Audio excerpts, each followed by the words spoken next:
Technology की मदद से ये सोशल एंटरप्रेन्योर फार्मर्स को आगे बढ़ने में मदद कर रहे हैं। वहीं इसी टेक्नोलॉजी का इस्तेमाल छोटे गांव में बसे लोगों को उन्हीं की भाषा और उन्हीं के डायलेक्ट में पढ़ाकर आगे बढ़ाने में मदद कर रहा है अभेती लर्निंग। अभेती लर्निंग की शुरुआत की है विश्वजीत और उनकी टीम ने। किस तरीके से काम करता है उन्हीं से जानते हैं। तो हम लोग एक डिवाइस बना है।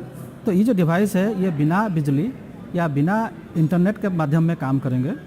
तो ये में हम कुछ कंटेंट बना है, grade level content, math, science, English and social science, humanities से कंटेंट बना के ग्रेड लेवल में क्लास 1 to क्लास 10, और ये जो बोर्ड, जो लोकल बोर्ड जो उसको जो मैंडेट करता है उसके ऊपर बना के हम लोग ये डिवाइस में गांव में कुछ फैसिलिटेटर के थ्रू में लर्निंग सेंटर चलाते हैं। तो जहाँ पे स्टूडेंट्स आते हैं और ये लोग एक डायग्नोस्टिक टेस्ट होते हैं, देन वी नो कि ये क्या क्या प्रॉब्लम है उनका। फिर उसके बाद हम उसको उनके थ्रू में जाके गैप, जो उनका लर्निंग गैप डिटरमिन करते हैं, फिर उनको रिमेडियल प्रोग्राम देते हैं।